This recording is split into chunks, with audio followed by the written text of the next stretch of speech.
So the results for trying to conceive cycle number 2 after the miscarriage is another big fat negative. Alright, hey guys, this is going to be another trying to conceive update. Cycle number 2 was also a failure. Got a big fat negative this cycle. So now we move on to cycle number 3. It is, what is today? It is the 3rd, January the 3rd, and I am on cycle day 1. So AF showed up today, and my temperature dropped this morning when I took it, so I knew AF was on her way. And so yeah, on to another cycle. I'm still on winter break for college. I go back next Monday, so I'm kind of just in my pajamas lounging around with Jaden all day. So thought I would make an update. I know a lot of people have been wanting to hear an update, so here it is. So yeah, it's kind of disappointing this time around. Like last month when it didn't work out, I was okay with it. It was the first cycle after the miscarriage, and my hormones were still really out of whack. But I was really hopeful for this cycle, but it didn't work out, and I'm trying to stay optimistic, but you know, you can only be optimistic for so long. So I'm trying to stay positive, but sometimes it gets really hard. Like Thomas, when I told him, you know, I was on cycle day 1 today, I told him, he's like, I'm so sick of TTCing, I just want the C. So yeah, you know, trying to conceive can be a lot of fun. It's really fun your first month. You're all excited and happy, but then after that first month and you have negatives, you know, it gets, I don't know, it loses its fun. So for me, it's not feeling fun anymore, which kind of sucks, but I'm trying to stay positive. I know people have been trying to conceive way longer than we have, but it's just, it's frustrating. I'm supposed to be, you know, halfway through a pregnancy by now, but it didn't work out that way. We would know the sex of the baby and everything by now, and it's just hard to let go of what could have been. So trying to stay positive and optimistic. Not sure what we're going to try differently this cycle. Haven't decided if I'm going to cave and buy another bottle of Fertilaid. I don't know if I can justify the cost or not, but I may. If I don't, then I'll definitely at least be taking Vitex. And yeah, so that's probably going to be the only supplement that I'm going to be taking. And I will also be taking I'll still be temping, but I am not going to look into my temps, too much into my post-ovulation temps, because my chart was looking really good. But I guess it's because I'm so used to looking at other people's charts that have shorter luteal phases than I do, and my luteal phase is usually 14 or 15 days long, always. A woman's luteal phase is usually always the same amount of days. For those of you who don't know, your luteal phase is almost always the exact same number of days each month. The thing that can make your cycle length vary from cycle to cycle is the time that you ovulate, because you can ovulate at all different times, and depending on stress or whatever, that can affect when you ovulate. But once you ovulate, the amount of time from when you ovulate to when you start your period is always going to be the same. Mommy, there's a lot of There is. Sit down and get them. Out. So your luteal phase is always going to be the same. So, yeah, I have a 14-day luteal phase. So, my temps stayed up way high all the way up until today. And today they dropped, and then I started my period today.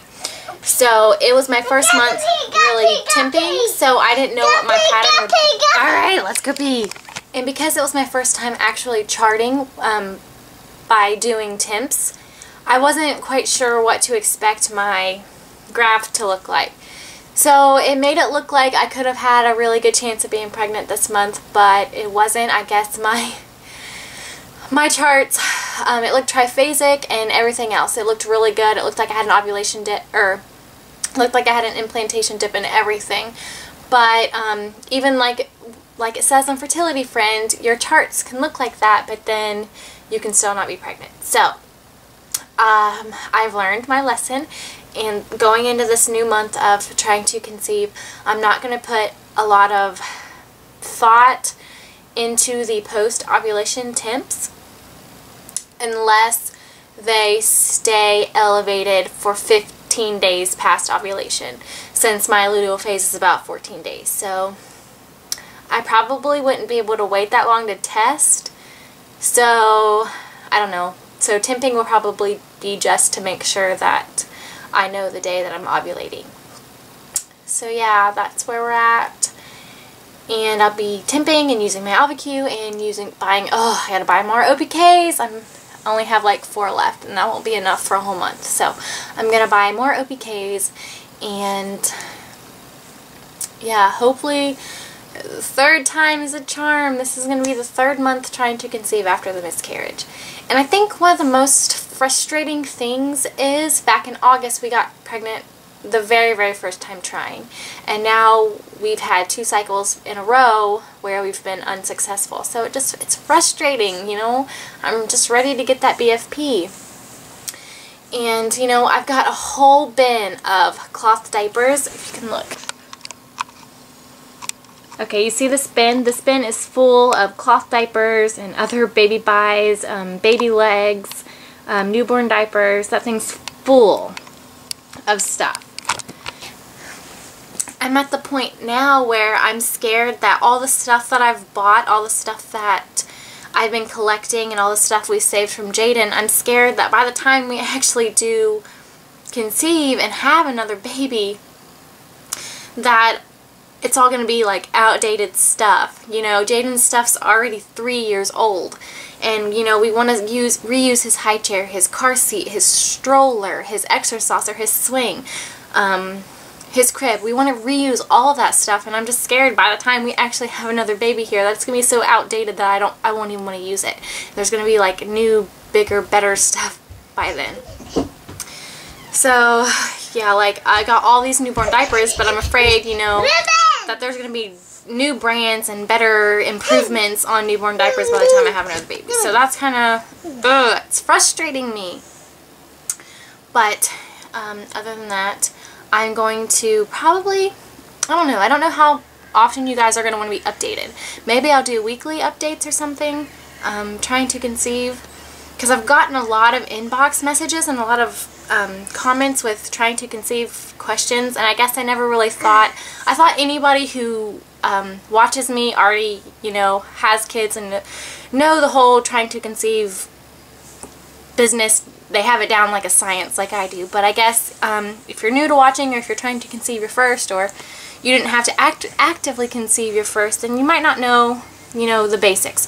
So I'm going to probably do more detailed updates for those people that need more detail, I guess. So, yeah, first things first, I need to order more OPKs. And you start taking OPKs, I usually start on cycle day 11 because I usually don't ovulate until cycle day 14 or 15 or later. So I start taking my OPKs on cycle day 11, and yeah.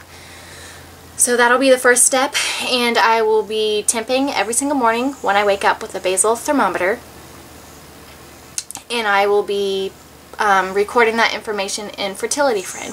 So if you're trying to conceive along with me, get a Fertility Friend account, start a Fertility Friend chart, temp if you want to, buy a basal thermometer, get some OPKs. I know not everyone has an Ovacue, but I'll be using my Ovacue. And you know, we can do this together. So if you are actively trying to conceive as well this month, leave a comment down below letting me know. So if you make videos, I can follow your journey as well. And we can do this together. You know, 2012's got to be our year.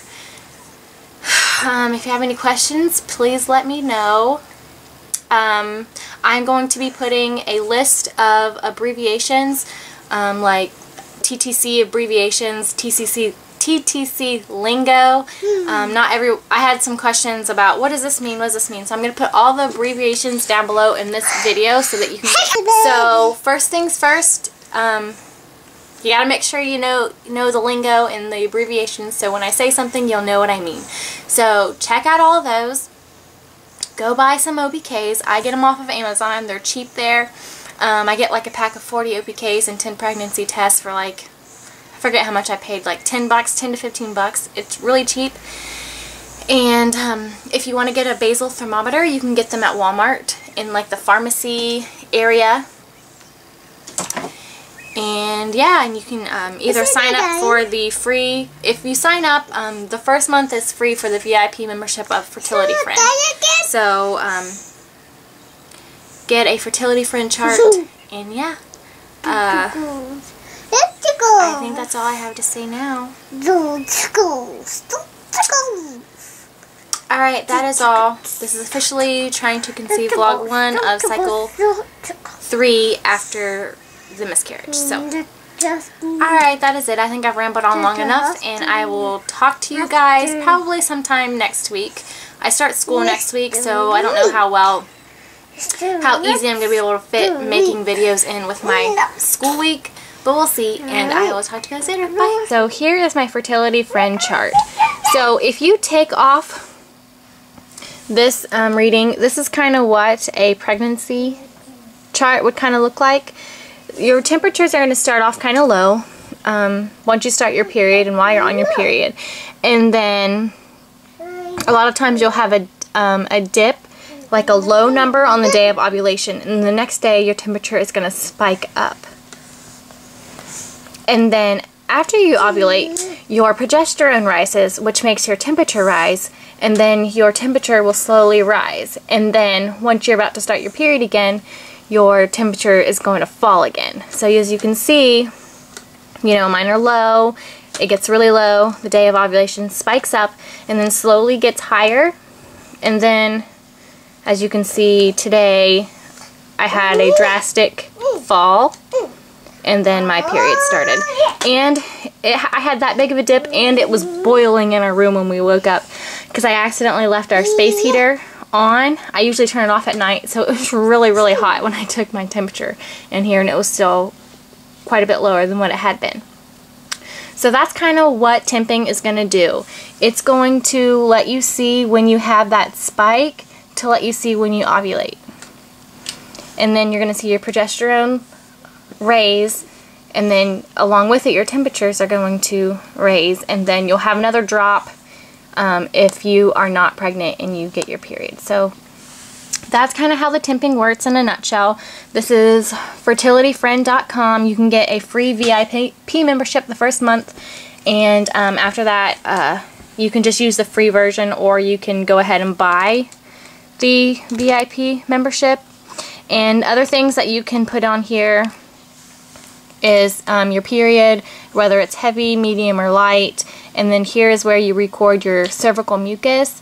So C is like creamy, W is wet, E is egg white cervical mucus, S is sticky, blah blah blah. And then you can put your OPKs. Where are your OPKs? So you can put in whether your OPKs were negative or positive for the day. And here's you put for BD, you put if you've had sex that day or not. Whether you've done it in the AM, PM, what have you.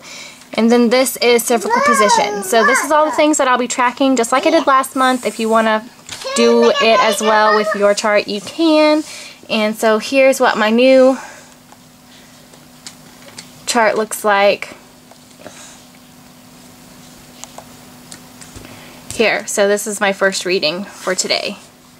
So I've started my period today, it's medium flow. So that's cycle day 1.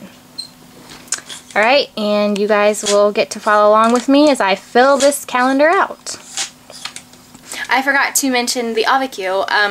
The Ovacue, you start your oral readings on cycle day 2. So starting tomorrow, I will do my oral readings, and then once I'm off my period, then I'll start doing my vaginal readings each day. And yep, that's all I'm doing for now, and Jaden wants to say bye. Say bye, Jaden. Bye.